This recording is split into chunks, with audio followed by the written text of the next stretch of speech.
Section 1. You will hear a conversation between a staff member from Gaia's Guardians and a man who wants to do something to protect the environment.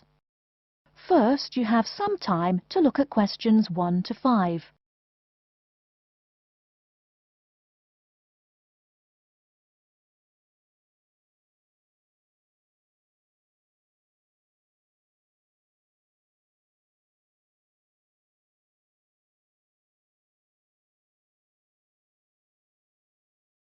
You will see that there is an example which has been done for you.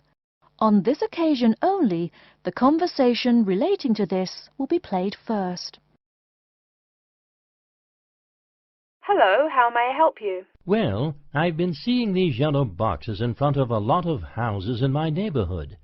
Just wondered what they were for. I noticed your phone number on all of them, so I called. Could you tell me about your business? We do recycling, but we're not a business. Gaia's Guardians is a non-profit group. We encourage recycling as a way of protecting the environment. The woman says that they encourage recycling as a way of protecting the environment. So, recycling has been written in the space. Now we shall begin. You should answer the questions as you listen, because you will not hear the recording a second time. Listen carefully and answer questions 1 to 5. Hello, how may I help you? Well, I've been seeing these yellow boxes in front of a lot of houses in my neighborhood. Just wondered what they were for. I noticed your phone number on all of them, so I called. Could you tell me about your business? We do recycling, but we're not a business. Gaia's Guardians is a non-profit group. We encourage recycling as a way of protecting the environment. I don't know. I mean, it is a good idea, but I really don't read the newspaper every day or anything. And we don't come collect newspapers every day. In fact, we only do pickups every other week. Oh, well, then maybe I could help. I mean, in my neighborhood there's too much rubbish lying around everywhere. I'd like to help out, I guess. That's great, sir. You're doing the right thing. Okay, I need to get your contact information. What's your name, please? Peter Wisrow. Peter, how do you spell your last name? W-I-S-R-O-W? No, actually, it's W-I-S-R-O-U-G-H. Oh, I'm sorry. I'm a terrible speller. You're a good speller. It's just that my family are terrible pronouncers. You're quite a card, Peter. Okay, now what's your address? Number 168 Bridge Road. That's here in London. How about if I have any questions? I'm sending you a copy of our booklet too. The booklet has our phone number and our email address, helpline@blackcat.com. That's HELPLINE at BLACKCAT.com. But I nearly forgot to ask, what's your postcode? BS97PU. PS97BU? No, that's B as in boy, S97P as in Peter, U. Before you hear the rest of the conversation, you have some time to look at questions 6 to 10.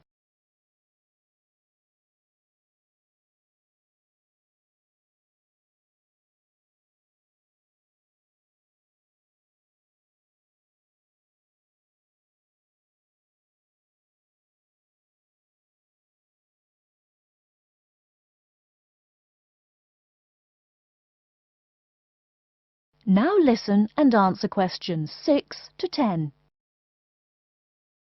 So I'm guessing those yellow boxes I saw are for recycled newspapers. Yes, that is correct, and it's free of charge. Wow, that's good news.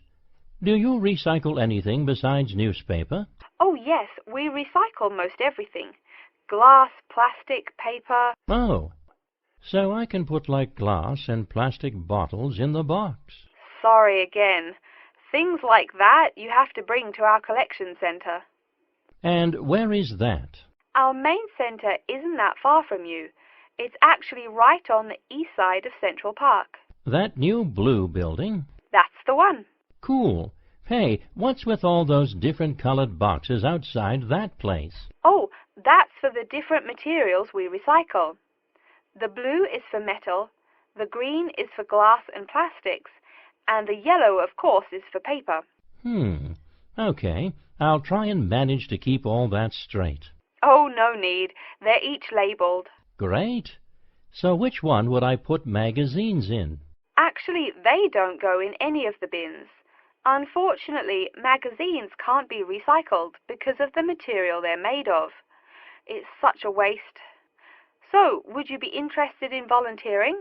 I'll think about it. Could you send me some more info? Absolutely. Along with the newspaper box, I'll be sending you our booklet, Savvy. That is SAVVY. It tells you about what you can do to protect the environment in your daily life.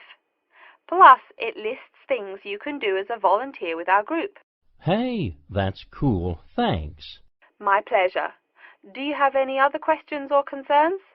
Nope, that's it. That is the end of section 1. You now have half a minute to check your answers.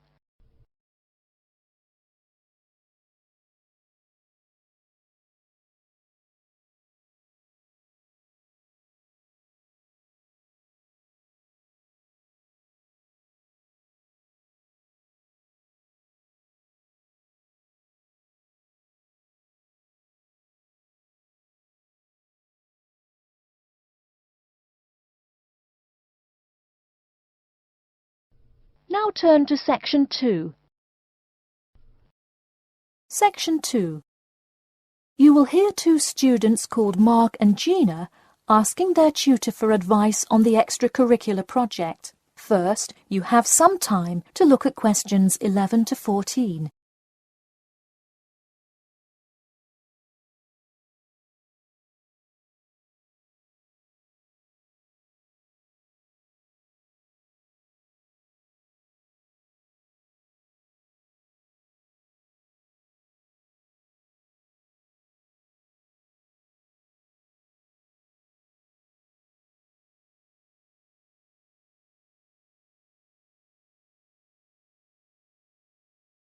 Now listen carefully and answer questions 11 to 14.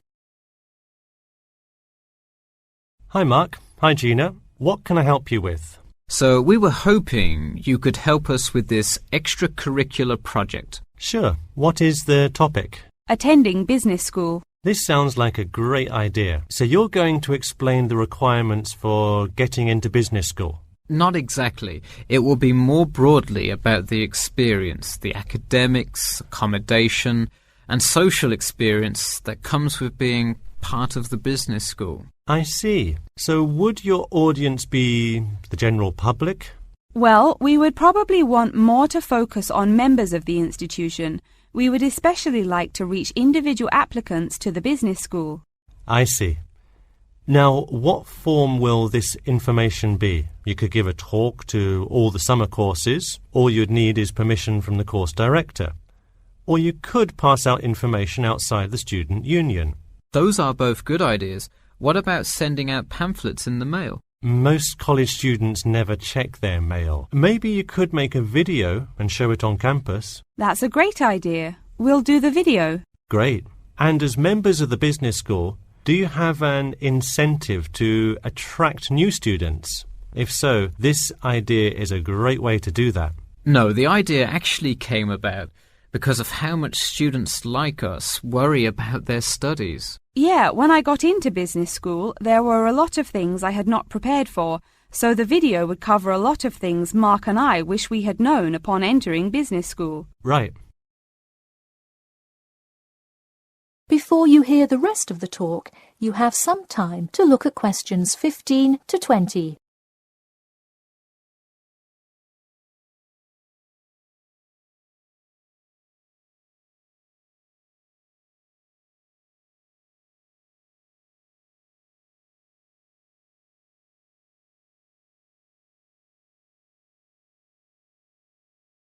Now listen and answer questions 15 to 20.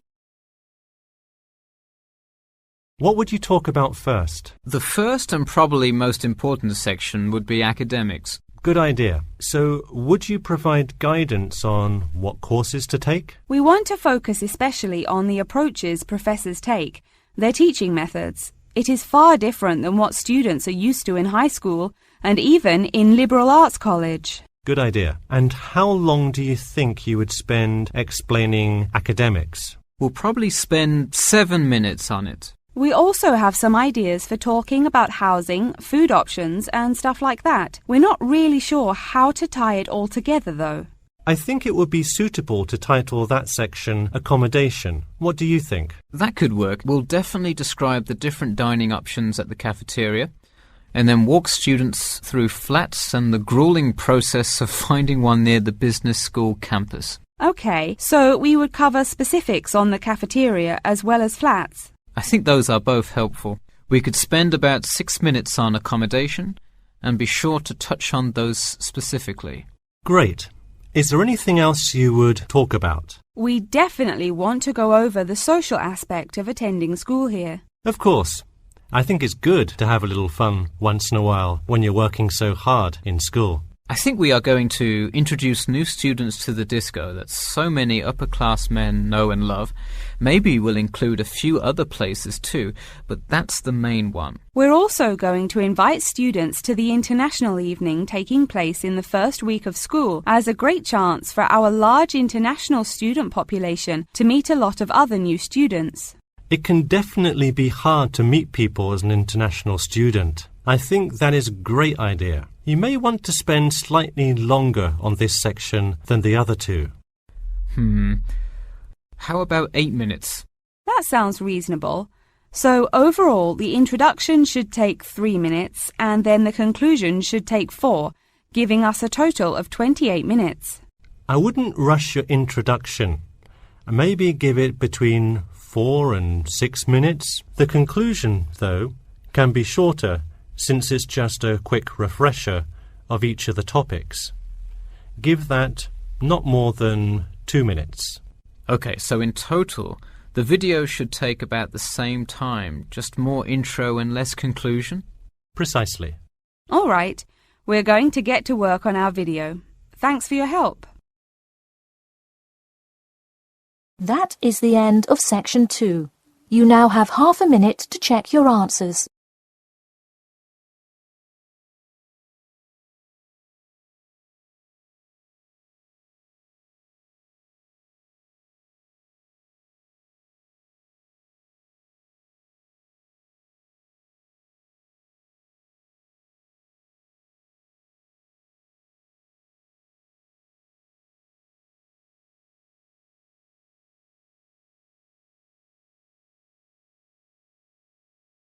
Now turn to section 3. Section 3. You will hear a librarian called Adam Smith talking to the students about how to use the facilities in the library. First, you have some time to look at questions 21 to 26.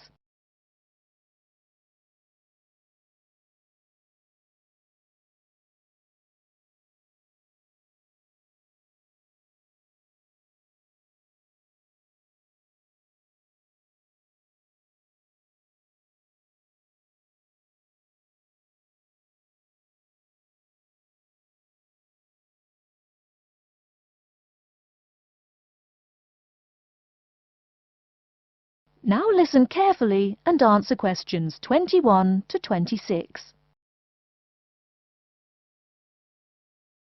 Welcome. Please come in and gather over here around the tables. My name is Adam Smith, and I'm the librarian here. I'll show you around today and explain how to use these facilities. Hopefully, when I'm done with it, you'll know the ropes. And please feel free to let me know of any questions or concerns that you may have. Now we're at the gate of the library.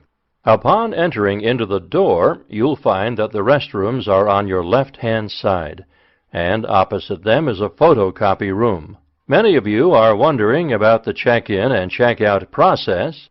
What you have to do is go to the circulation desk, which is to the east of the photocopy room. The reading room is a really large area in the center of the library, just to the north of the circulation desk. I'm sure you won't miss it. If you're here to do research, this is where you should bring books to look through. However, if you're here to do any group projects or other interactive activities, I advise you to use one of the study rooms, which are just to the east of the reading room. Moving on to the southeast corner, we have the periodical section, just next to the study rooms. We have a collection of different newspapers and magazines in this section. You can get last week's weather reports, or all the top stories 5 years ago. Our periodicals can be traced back 20 years to the time when our school library was built. Our first question. Yes. Can we check out magazines from the library? I'm sorry, but you cannot take any periodicals out of the library. You're welcome to read them for as long as you want while you're here, but you cannot check them out. I wonder if there is any place where we can get some food in the library. Do we have a store here? Of course. The Food Service Center is just meters away from the study rooms. It's on the northeast corner as you look at the map. The Food Service Center offers different kinds of snacks, though it's not big. Well, moving on along to the west, you will find the Video Resource Center on your right hand. We have educational videos and documentaries, as well as major motion pictures. We ask that you pay attention to the tag on the video that you pick up, as many of our documentaries are for on-site viewing only and may not be taken out of the library. To the west of the Video Resource Center is our satellite TV station. Here we stream the news from Channel 19 for most of the day. How many channels does it have? It does have nearly 200 channels, but we generally will give top priority to channels with some big events, like presidential addresses or other breaking news. During the coverage of the presidential debate, students will take a break from studying and flock to watch it. Last, but perhaps most important, is the inquiry desk. It's just on the left-hand side when you walk into the library, so it's impossible to miss it. If you have any questions about how to use equipment or where to find something, come and ask the assistant. Don't be shy, because that's what they're here for.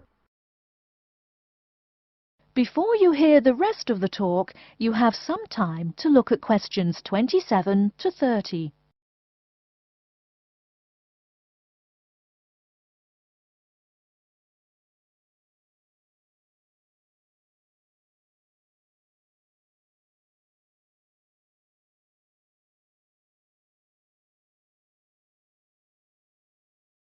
Now listen and answer questions 27 to 30. Speaking of questions, one of the questions we get asked is how to actually check out a book once a student has picked one out. If it's a fiction or non-fiction book, look for the pink and yellow checkout card inside the back cover of the book. You can also find information about the book on these cards, including its publishing date, genre, ISBN, and a log of dates it's been checked out before. Present this card to me or any library assistant, and we'll stamp it, and then the book can be kept for 3 weeks. You can find general information on a field of study by using one of our subject guides. We have them on paper here, but any of our computers will allow you to search within fields as well. What if the library doesn't have a resource we're looking for? Great question. I'm going to address that. Our library is a network with a number of other universities in the area, so if there is something you're looking for and it's available somewhere in the area, we'll be able to get it for you. However, there are universities which are not part of the network, so we do not share resources with them. If you want more information about the library and its resources, you'll find it in a labeled blue folder on my desk in the Enquiry section.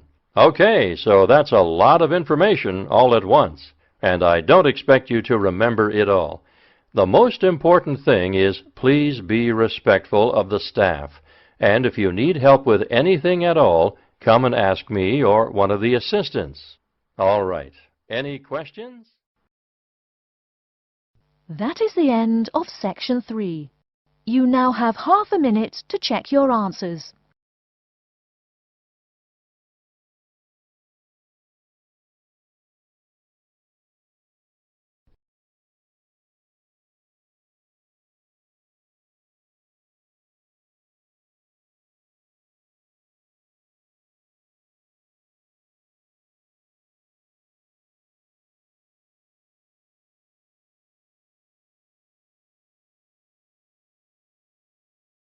Now turn to section 4. Section 4. You will hear a talk about the practice of company outsourcing. First, you have some time to look at questions 31 to 40.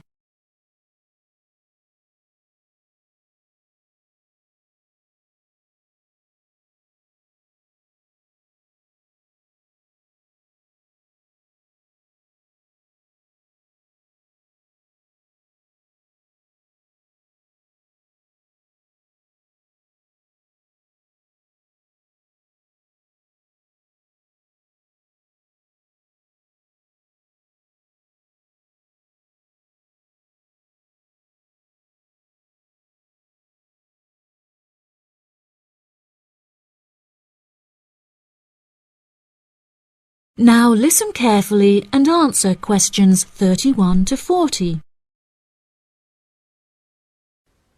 Welcome, class, to your very first lecture in this series on business in the modern world, conducted by myself, Dr. Toby Bennett.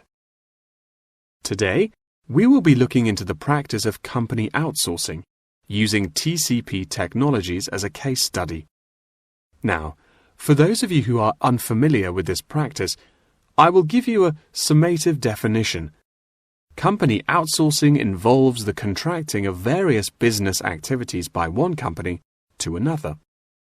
This practice will sometimes occur from a Western company to a party based in a third world country, the rationale being to make significant financial savings on lower international labour rates and to potentially increase quality. Now, our case study for today is TCP Technologies, a party located in India that receives outsourced tasks from Western companies. The manager of TCP Technologies is a man called Manjeet Khanna, who has personally developed a series of aims and philosophies by which the company is expected to operate.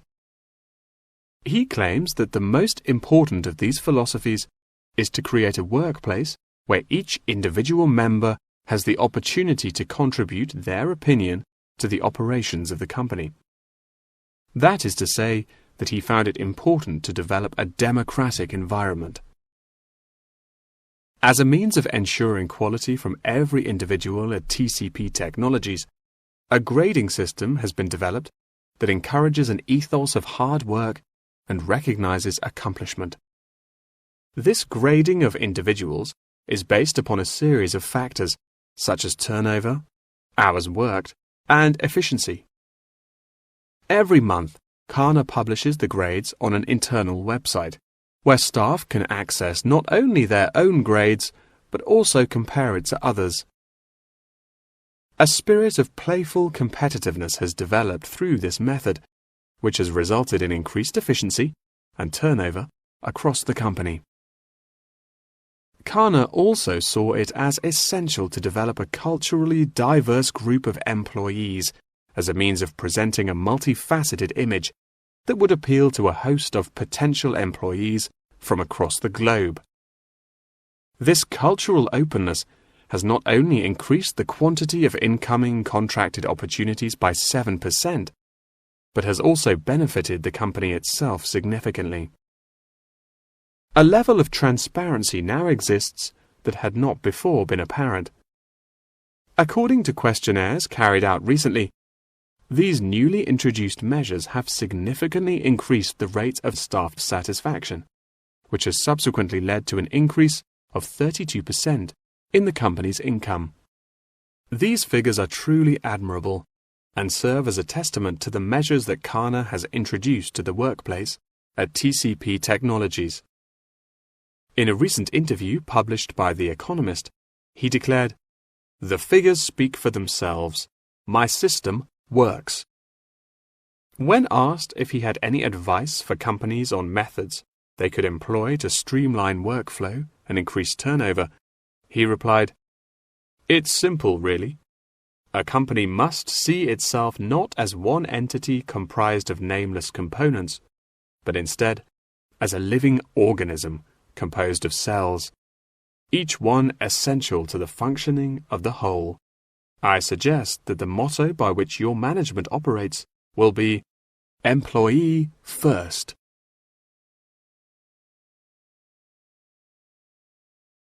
Many benefits have been reaped from the aforementioned changes in management style, such as a significant decrease in staff turnover.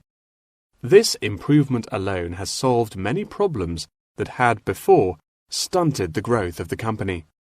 A lot of these improvements came from the realization that the solution does not have to be produced internally, but can come from any other company.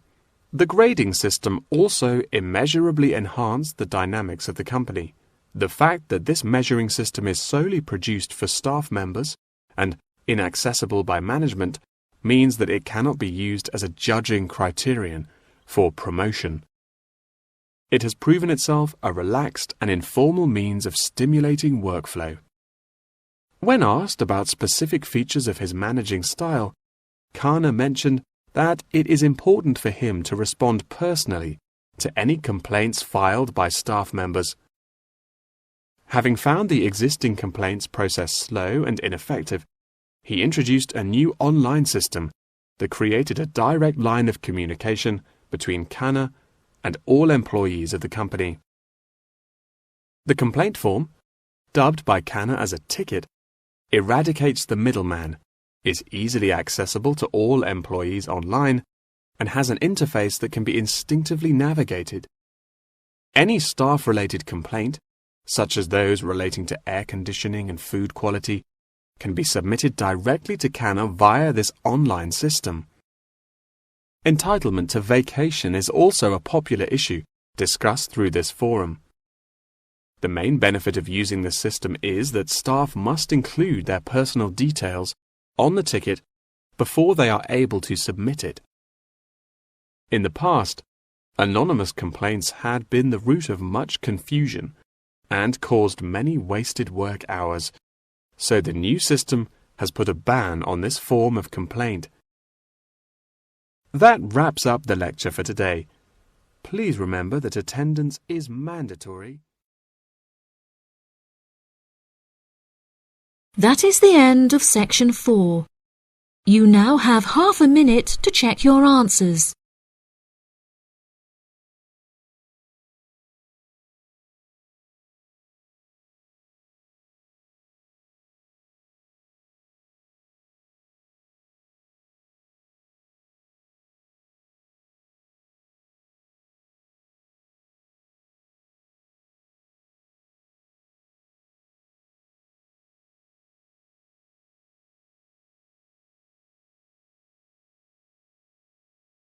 That is the end of the listening test.